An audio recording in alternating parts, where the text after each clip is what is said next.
Good afternoon, everybody. This is an event which has just come out. I did a magazine article a few months ago, and it's just backtrack January issue. So, I want you up to that day, Stephen Northern Ireland, from 1965 to 1970. When I grew up as a young child behind the Belfast to Ireland line, I remember the days of steam.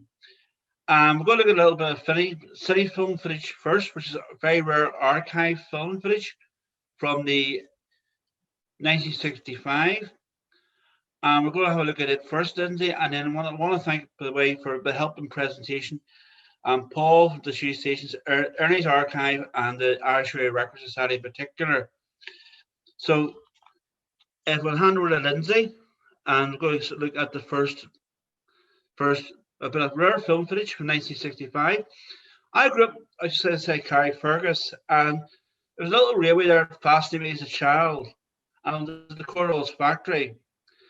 And as a child, some of my family worked in the Cornwall's factory, and I remember. Can we play the video?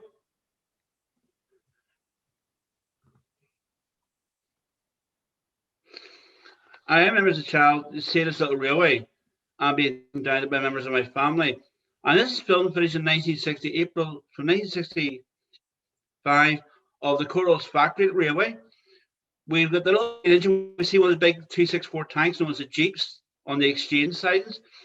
So every week, the mainline engine got a coal train down from Belfast to the factory, and there were two engines, Patricia and Winifred. They were named after the daughters of the manager of the factory in 1953. And these little engines were kept busy going up and down on a regular basis, shuttle wagons around the Cornwall's works, which was a major employer at Carrickfergus at that time. And they'd employed most of my family at one stage. But I was 5 or 6 being taken down to see these things. And I was absolutely fascinated by them. And ever since then, I think that was me hooked in railways. It's like an addiction you can't get rid of. So this film was supplied to me very recently by the Irish Radio Record Society from their film archive. And they have a fantastic archive for anybody that's interested in Irish railways. And then we're going to move on to more onto the slideshow after this here. This shows you the engines in the sidings. And there was two of them, and they're both there. And they were absolutely immaculate. And we'll come back and see them later on in our presentation. So that they were still kept there around the factory works. I'm going to move on to the first slide, the presentation. Jim, we've been asked for you to move your camera so we can see your face. Okay, move it. All right, sorry. Can we get the first slide going in slide 2? Is that better now, Stephen? Yep.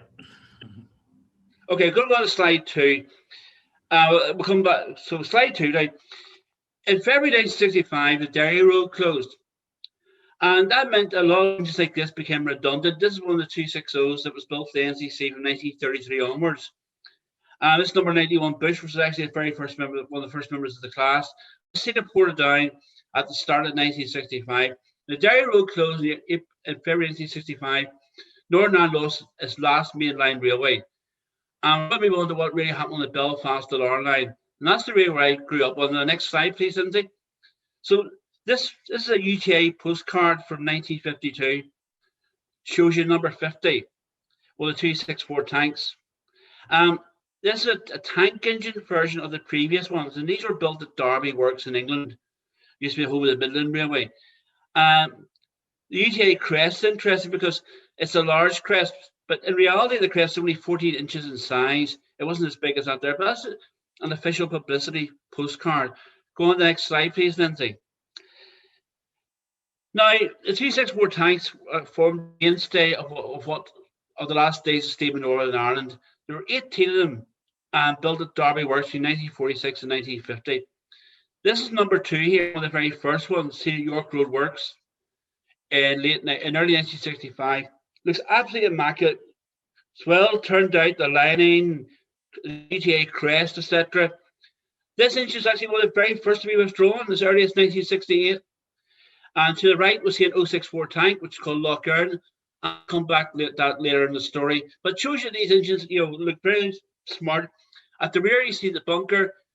This is a normal bunker. Some of the later engines for the stone trains had a larger bunker or a crib, and we'll see that later. Go on the next slide, please. Now, we mentioned, so what we have here is another few of the 264 tanks. We've got number 56. Now, this is an interesting photograph. I showed this to a good friend of mine. This is the 26th of August, 1967. NAR was only formed in August 1967. But somebody has cleaned, if you look carefully, the side of the engine and put a brand new NAR logo just on it. So I reckon it was one of the very first engines to get the NAR logo. And when the very few of the steamers got the NAR logo. To the left, we see an 060 tank, 060 locomotive, a UG class number 48. It was ex-GNR. I seen this as a kid, it was about 6 or 7. I was mystified because this engine had a pink buffer beam. It was number 48. I discovered later one of the very last of the GNR engines to survive in service. So that's the earliest photograph I've ever seen in colour of a 264 tank or Jeep with an NAR logo, August 67. Next, please. I mentioned earlier about number 27.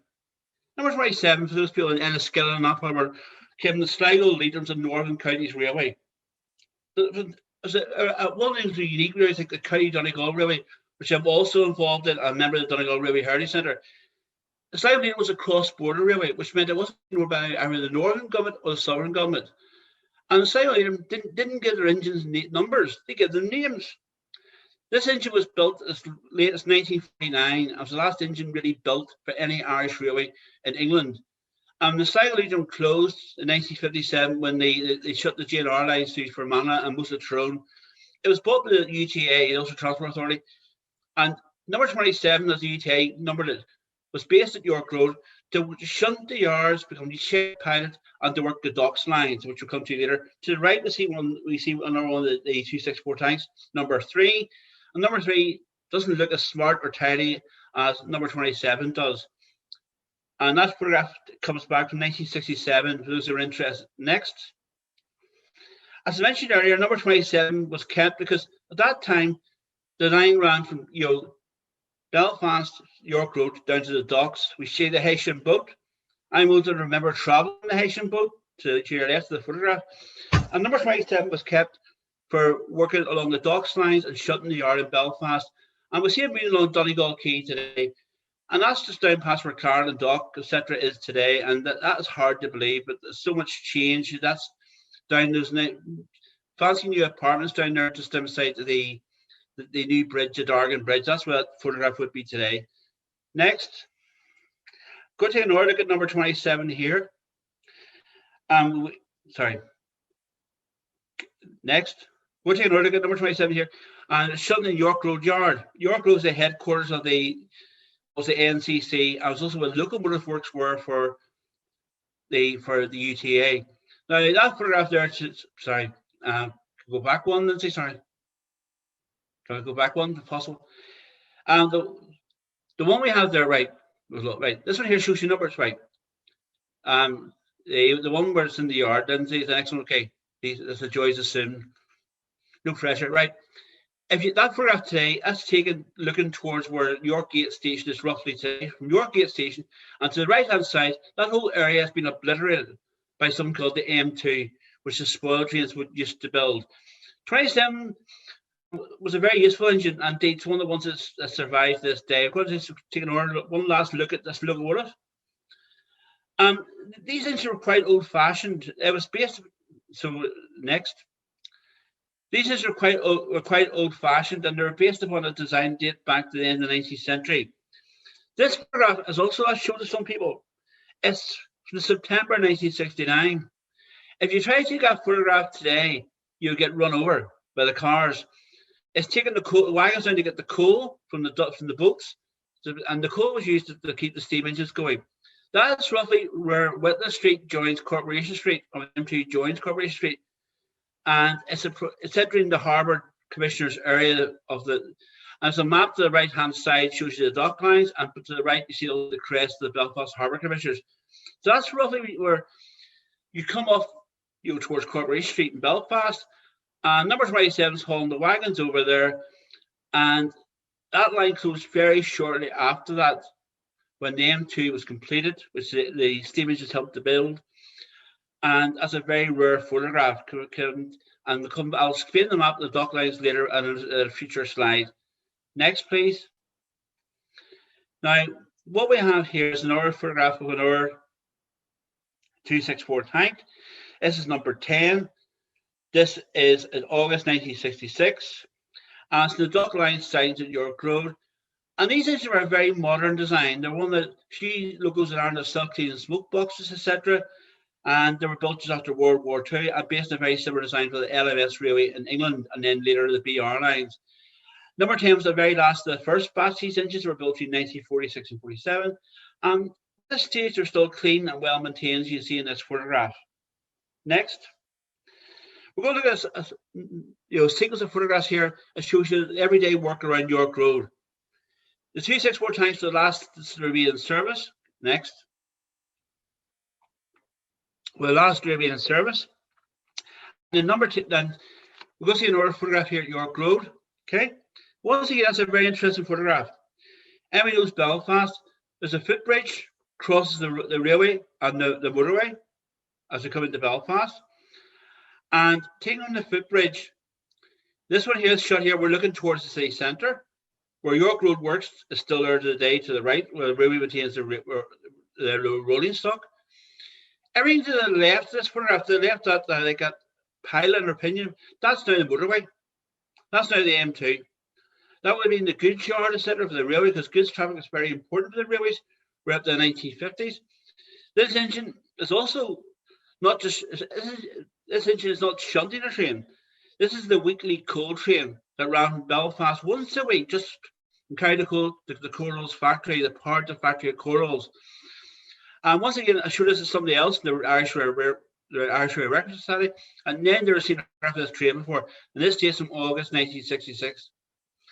So the train's getting ready to take the wagons down to Corals to the factory. Now we're going for a little run down towards the Larn line. Next, please, Lindsay. We're going to see a little bit more about the Larn line and things with the railway and what was happening. We're looking at York Road Shed. Everybody gets a train into Belfast, you'll see Fort William Train Car Depot. When those days are just called a local shed. This engine is number 4. Number 4 is the only survivor of the 18 engines built by Derby Works in England for the LMS, NCC, and then later the UTA. This engine is York Road Works, and this is the only engine that survived today and is reserved by the RPSI at their base in Whitehead. Next. I'm going to take another look here at another photograph coming up. Shows you another scene around Belfast, around York Road. Next. And we're going to look at a bit of the everyday scenes. This is taking the other direction. Once again, this photograph would be impossible today. Can we go back one? Apologies here. Now, that's one of number 6 at York Road. But okay, this one here, if you took this photograph today, it's the footbridge. You may not, evidence in the Belfast, the footbridge crosses the road and the railway on the way to Belfast on the outskirts of the docks area. That shows you the large engine shed. So these 5 steam engines in that photograph, because I've blown this large the photograph, we see the large coaling tower. This is the only mechanized coaling tower for any railway in Ireland. And it's based on the standard LMS design that they introduced in the 1930s, and that was built about 1937. We're looking down towards the Larn line, towards Seaview on the left, Shore Road. The area to the right now, once again, that's obliterated by the M2 motorway into Belfast. Next slide, please, Lindsay. We're looking at another photograph here of one of the engines at York Road Works. And we've got number 6. So, okay. Nice view here for number 6. Number 6 was the very last of the Jeeps to get a full overhaul as late as 1965. This photograph dates from April 1969 and shows you how well kept the engines were. But what they did was the last days of steam was they introduced a system where each engine has its own regular set of crews. And those engines were kept immaculate. This engine's been 4 years since an overhaul. And it looks in very good condition. It doesn't look like a rust bucket. The crews kept them spotless. The brasswork was shining, everything. And these are the engines that kept the railway alive in the last days of steam when they were used to build the motorway that was meant to lead to their destruction. Next. Okay, now I like this shot because it's unusual. We're going to start talking about with the spoil trains. The spoil trains were introduced between 1966, end 1966 and May 1970. And they carried over 4 million tons of stone from the quarries at Macklemore to build the motorway into Belfast. This is a Greencastle. The engine's unloading. You see the spotlights. Spotlights are there because that meant that the work was being carried out on a nightly basis too. You'll see one of the wagons to the left of the locomotive. It's number 56 again. It's one of the very few to get the NAR logo, which you'll see on the side of the engine. But it's a nice, unusual angle. And the tracks in the foreground are the main line, which is still there today on the Larne line and the Derry, of course. And it's one of the loading tracks beside what became the motorway. Next. Okay. It's a very good photograph. Okay. This dates from April 1969. It's a very clear shot because you see what's happening. It's locomotive number 4. For some reason, number 4 features in so many of these photographs. And it's a nice shot because it shows you what's happening. The wagons were built. There were 70 wagons built especially for this contract by Cravens in England. And the wagons were built that they would unload on one side only. And you see what happened is the train would take the wagons along at the speed of about, say, 5 miles per hour, and the wagons would unload discharge their cargo on the side of the tracks. And this stone, when that was built, and the stone came to the quarry of Macklemore, the stone was then used to form the foundations of what become. You came to Belfast train in those days. The line used to be no way from White House into Belfast. You'd be running alongside Belfast Lock. It's used to reclaim the land and to build the motorway that so many of us are familiar with today. Note as well in number 4, it's a good shot because it shows the larger bunker fitted to number 4 than we see in number 2 earlier on. The bunker goes right up to the top of the cab. That meant it could carry more coal. Now it's meant to be used for the Dublin line, but it could be very useful for the spoil train contract. And number 4 is the only one of the first batch of 10 of the first batch of the 264 tanks to get this extra bunker. And that's why it's always different than the rest. Number 4 is a charmed life because it survives this very day. Next. We'll go look at another shot here. Okay. We're going to move down the Larne line a bit. One of my favorite spots. It's outside between Carrickfergus and Troopers Lane. It's at Mount, okay, station which is long gone. This photograph is probably my favorite of the 264 type, number 51. Number 51, I still some mementos from 51 to this day at home. 51 is climbing the bank from Carrickfergus First Green Island. The engine of this is from August 1968. The engine is in very good condition. Okay. The trains were up to 900 tons of weight. So you had 2 locomotives, one at the front and one at the rear. We'll see that later. So the engine, this station about 180 bank up the hill out of Carrickfergus. And this is where the engines were worked really, really hard. When they got to Green Island, they suddenly had done their work for the day. And you see number 8. Now, note the signals on the left-hand side in the background. That was for Mount Signal Cabin. There was a station there and there was connection signs into the Cornwalls factory behind the locomotive. Go to the next slide, please, Lindsay. Exact same spot in terms of the next photograph taken from the same spot at Mount in February 1969. You see the snow, the wintry weather. If you look very carefully, the signals have been removed. The signal cabin's been closed. And because it's the winter weather, the trees are bare and you see the parts of the Cornwalls factory into the right of the locomotive. And this one here is number 56. And 56 seems to be struggling. And you get the impression that the engine at the rear, and you see the exhaust very clearly, is doing the bulk of the work here, where 56 appears to be sort of struggling a bit at the steepest part of the bank out of Carrickfergus. Next.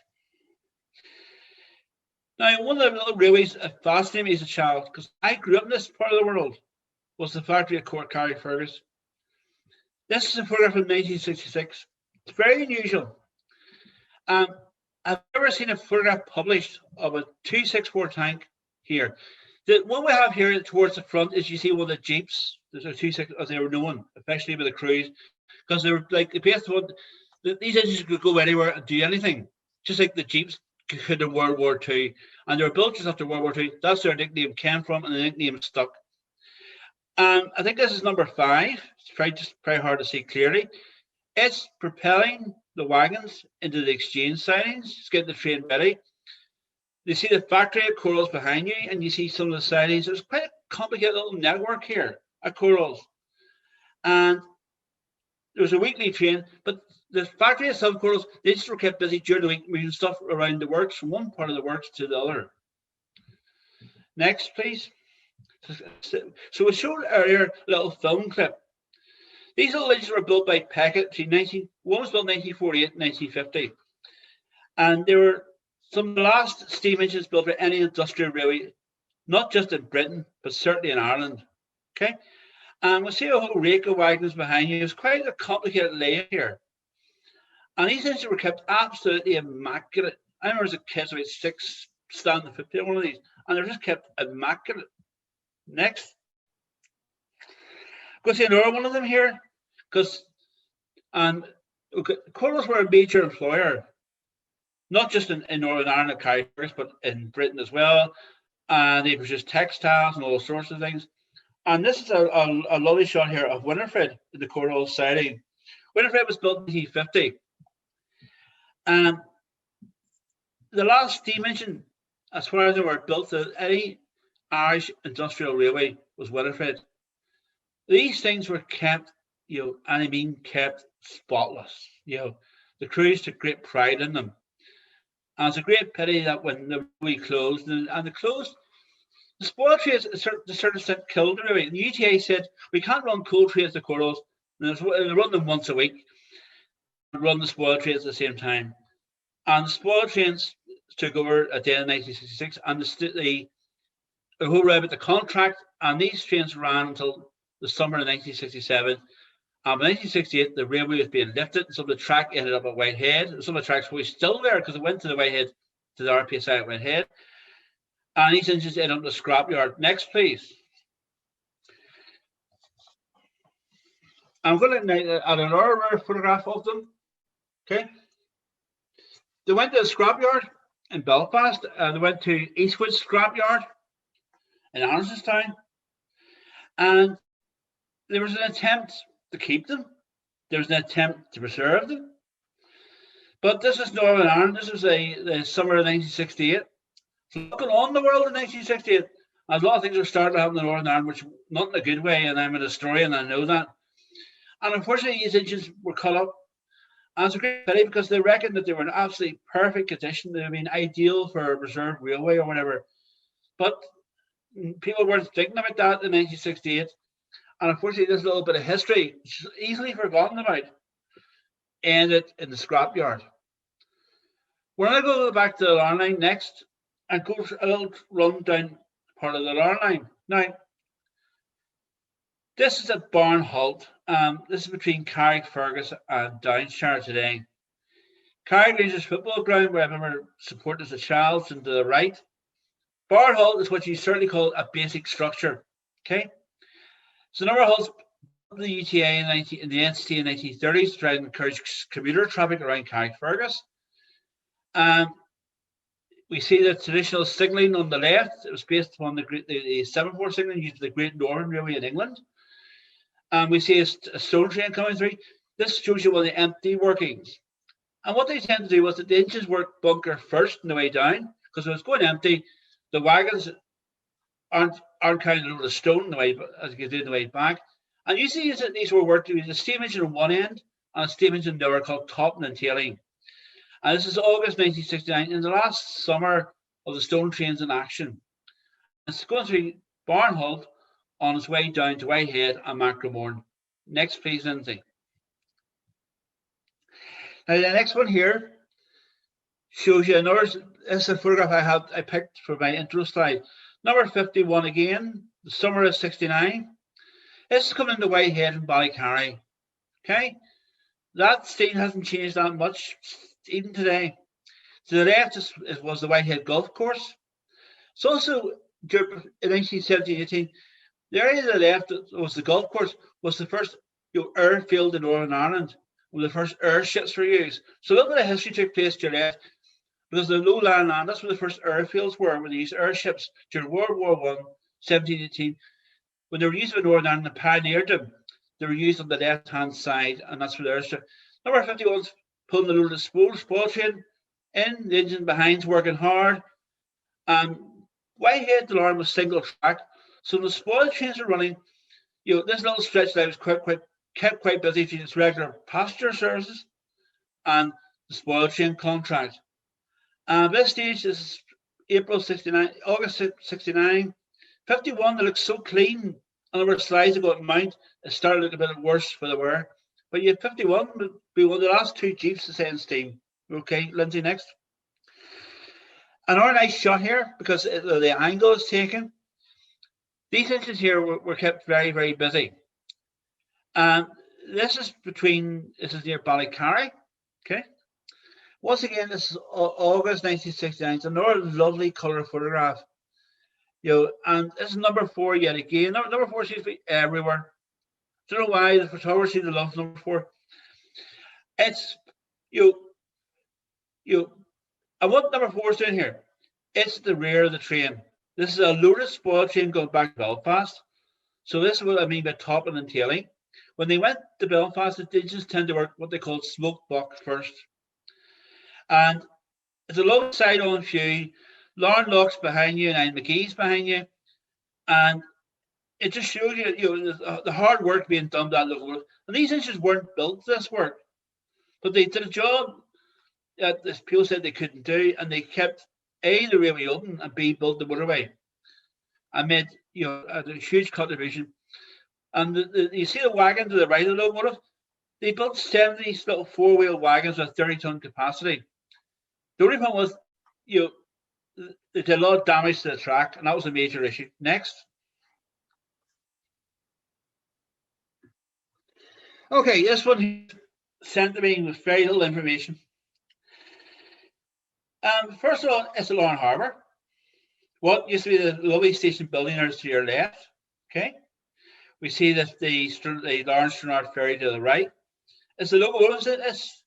I got date this 1965. This is a GNR 060 UG class. We've seen the last two editions were 48 and 49. This is number 49. So what I try to cover this afternoon is to show you all the engines that remain in service in Northern Ireland after 65. This is Shuttle Wagons at Larne Harbour. Now, people tell me that GNR engines never went to Larne Harbour. Well, they did. But the only I can surmise that happened here is that this engine's been overhauled at York Road Works. And once an engine got overhauled at the workshops, what they used to do is they used to put in what they call like a test run. So they just like run a new car. They're just being run in. So they send it down on the goods train or permanent way train in Larne and back. And somebody is looking to get this photograph. I've included it today because it's that rare.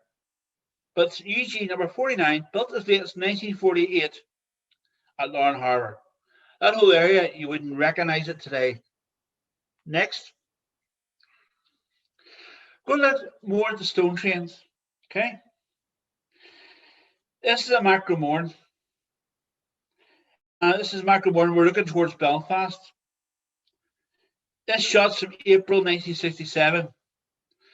Okay. It's just a few things here. First of all, it's useful because it shows you the wagons.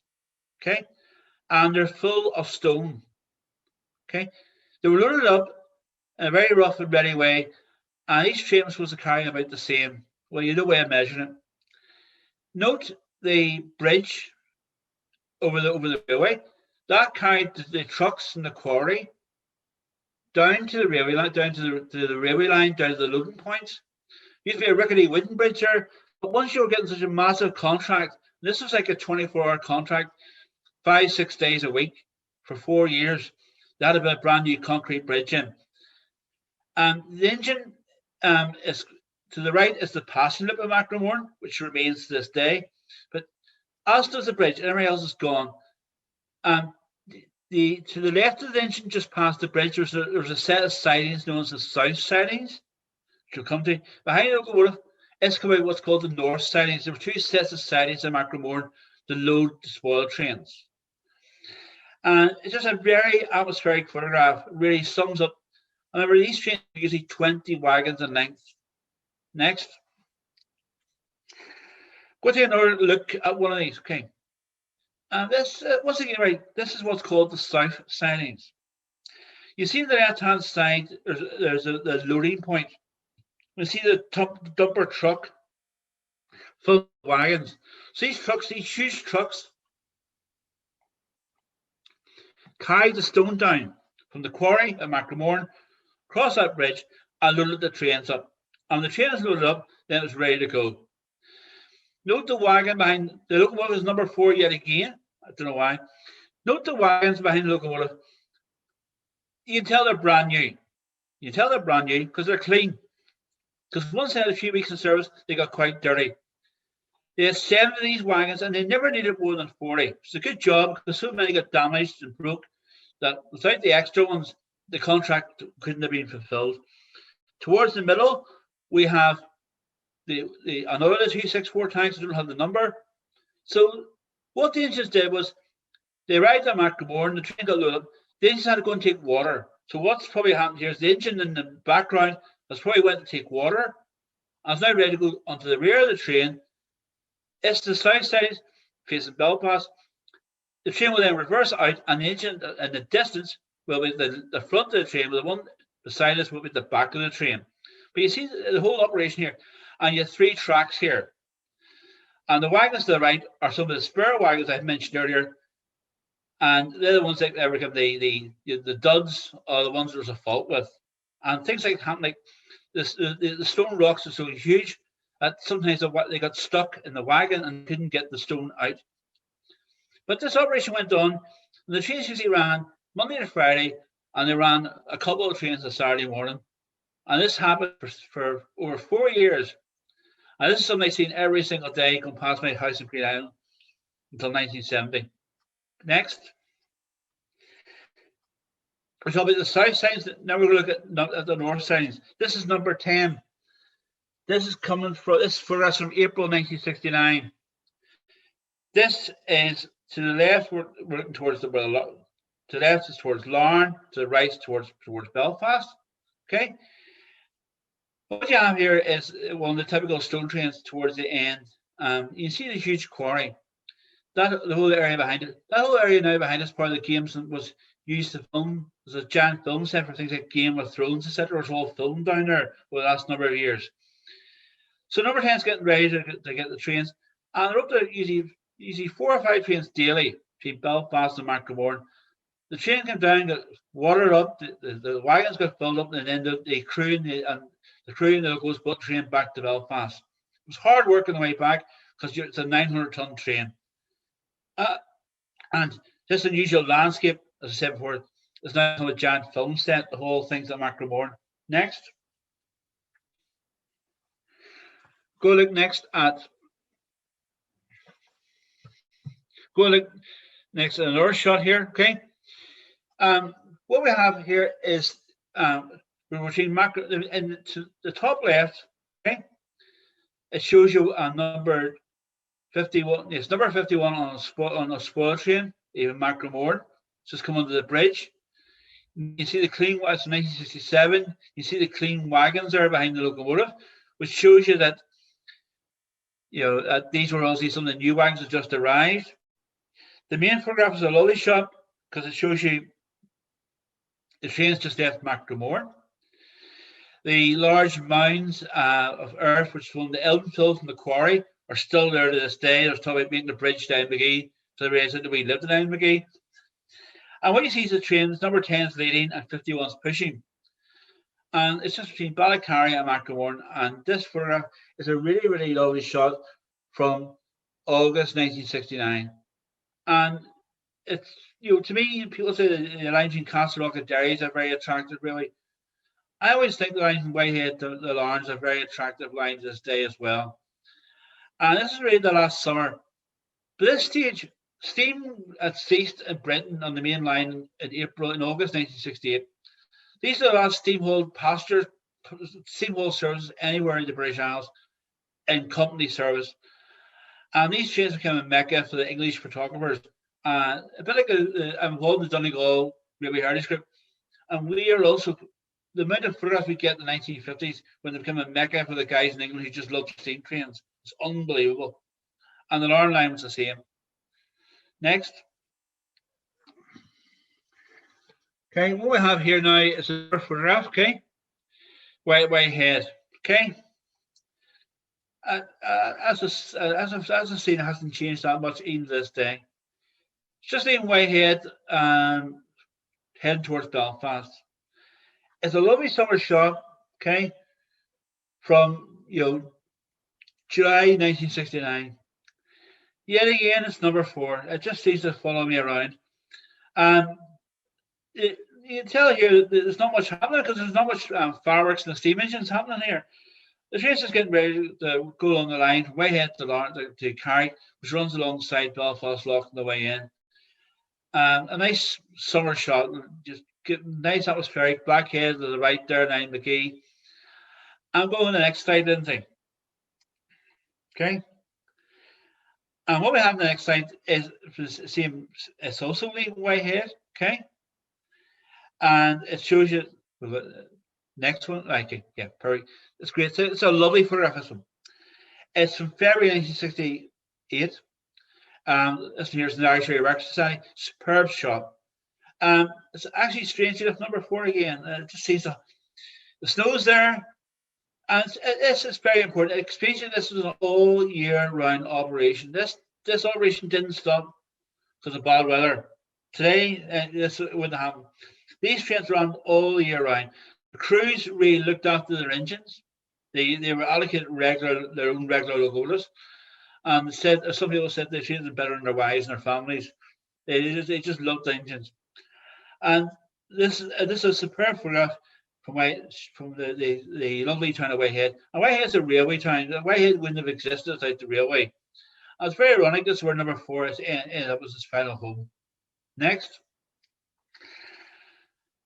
Okay, leaving Whitehead, we're approaching the area where the tunnel is. Until 1929, the line Whitehead to Carrick was just single track. And as part of the government relief fund to cope with the depression and the mass unemployment, the Northern Ireland government supplied funding to double the track between Whitehead and Carrickfergus. So what happened was that the original line ran through the tunnel, which is the bottom left. And then when they doubled the track, they built a line that ran alongside the tunnel, which is what's in use to this very day. And they built concrete overbridges, which you can see just below some of the wagons. So you can work out to this day exactly what that is today, because the line's still open, but on the line in the foreground, the tunnel is closed. What we have here is number 56. It's approaching the tunnel way ahead. You see the train behind it. You see how the wagons were loaded up. On the side that you see of the wagons, you see that they were plain. There's no side door like it was on the other side. And that's why it's important to always keep the wagons in the right condition. As usual, because it's heading the train back to Belfast, the locomotive is working what they call smoke box first. Next, please. Okay. Well, here's it. Now, I extended earlier about the track. This is apparently August 1968. Well, I would say it's early 1968, just a bit of trees. We have number 3. Number 3 was one of the ones that didn't really appear much in the squad train.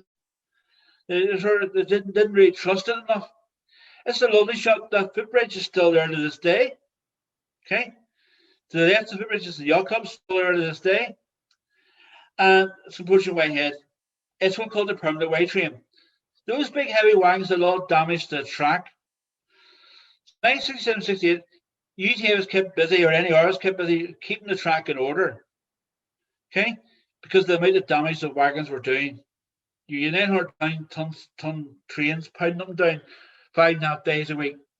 And the permanent way looked after the track. The permanent way was the track. And here you see a permanent way train coming in the Whitehead. I reckon that's April 68. And like a coach behind, and that coach is used for the crews. And it just sums up the character of the railway. that I grew up with as a child, and you remember these locomotives not just worked the spoil trains, they worked passenger trains, excursion traffic. I remember going as a kid to Port Russian steam train in '67.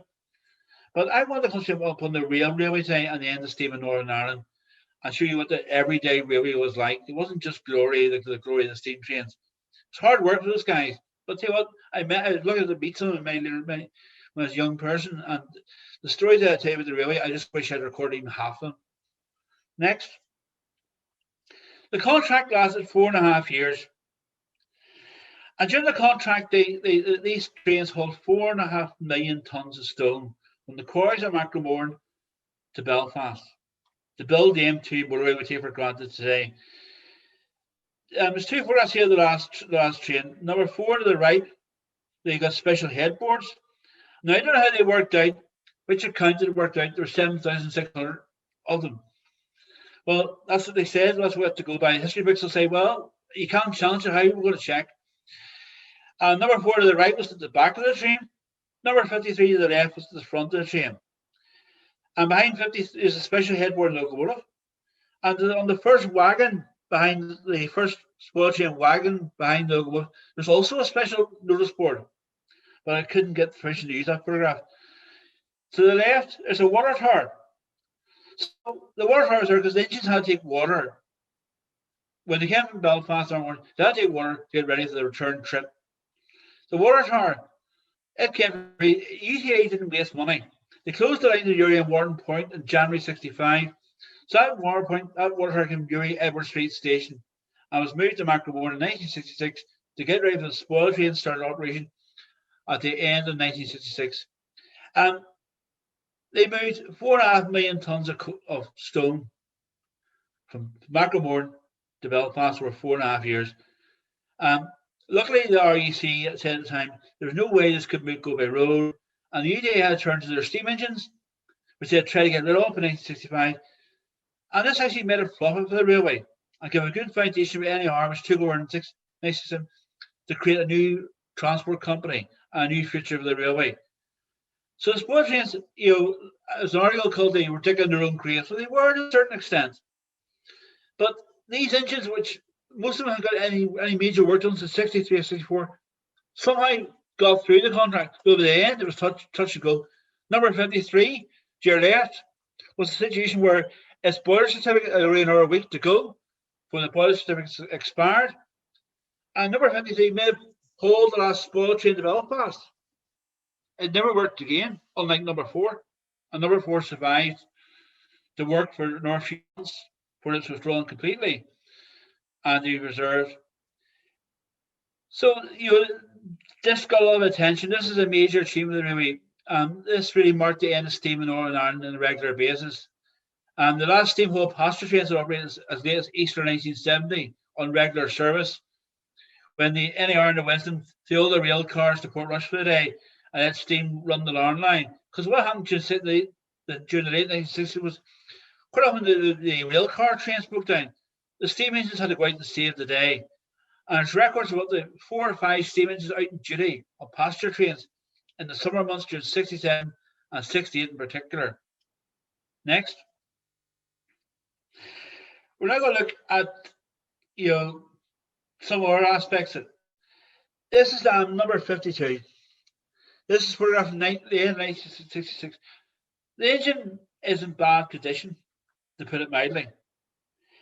This is late '66. It wasn't withdrawn until June 1968. It didn't get repaired. It didn't run the spoil trains. Yet it was built as late as 1949. And you tell by its poor and neglected condition. Now, we didn't see that as much in Northern Ireland as you would have in Britain, which has got in really, really bad condition at this stage. And it's York Road, and it's in poor condition, looks forgotten about, uncared for. And that's the way steam ended in Northern Ireland. Next. We'll look at another photograph here. Okay. This is an Antrim in the goods yard. Okay. It's now the Antrim bus depot. Number 6. This is early summer 1970. It had been withdrawn about 2 months earlier. They've even stripped it for parts. The smoke box door is gone. Other bits and pieces are gone. It would never run again. The wagon coaches behind it started to attract the attention of vandals. And number 6, like most of these engines were scrapped. In England and Wales, they had a place called Barry where engines end up. Luckily for the enthusiasts in GB today, we didn't have a Barry. And the engines were scrapped all over the place, like the good short at Carrickfergus, the good short here at Antrim, and forgotten about by some people, not everybody. And there was 18 locomotives of this type, the 264 tanks, of which only one survives today. And this is how they end steam. And I remember Great Island, coaches would lie there over the winter months. In those days, they would keep coaches for the summer excursion traffic before rush, etc. And the store went places like Green Island or Whitehead, safety over the winter months.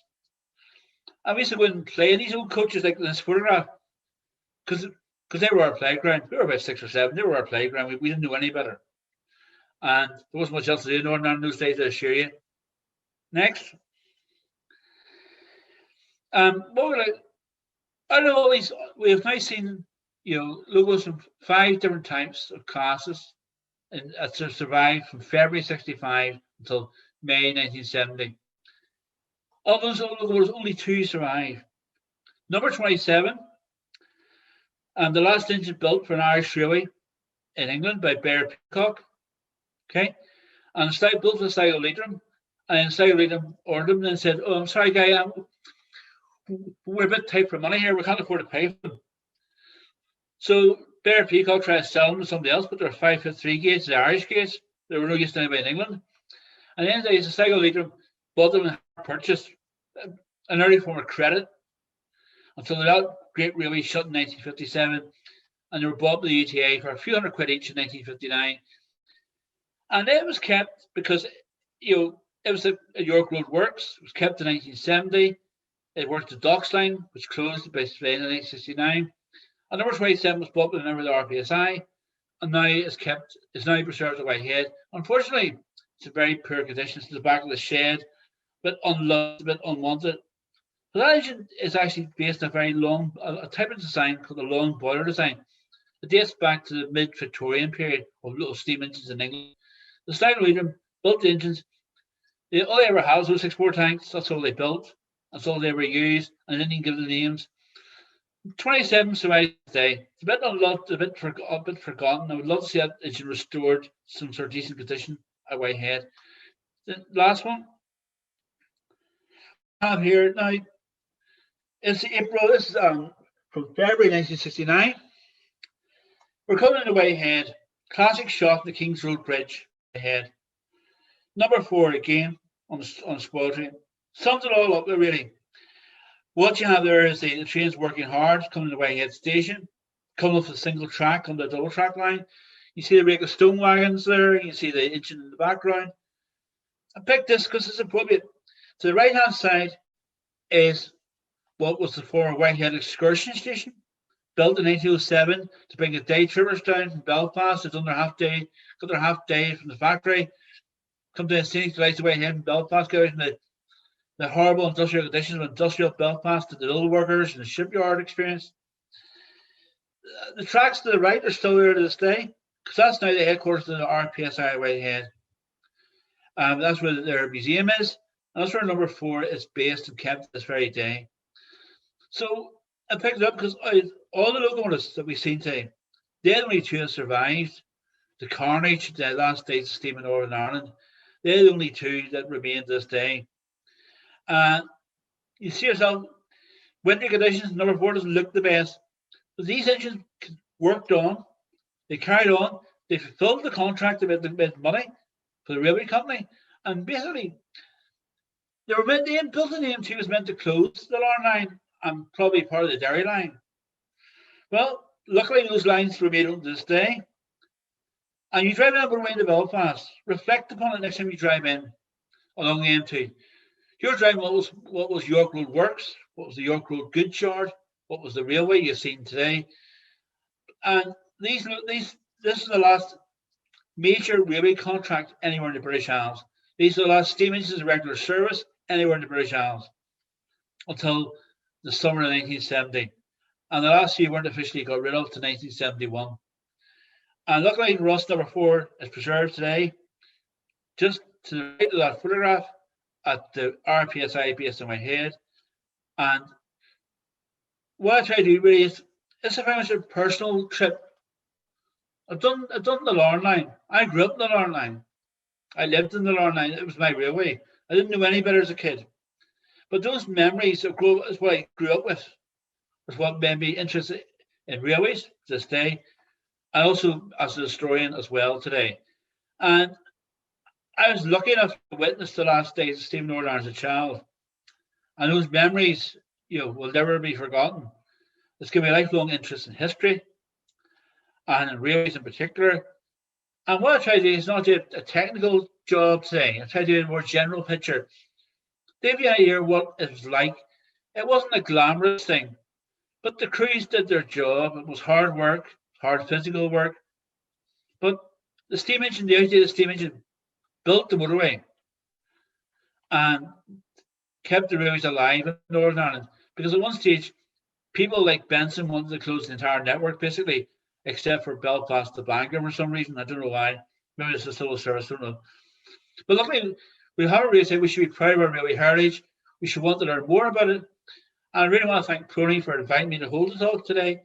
I want to thank those who have listened patiently.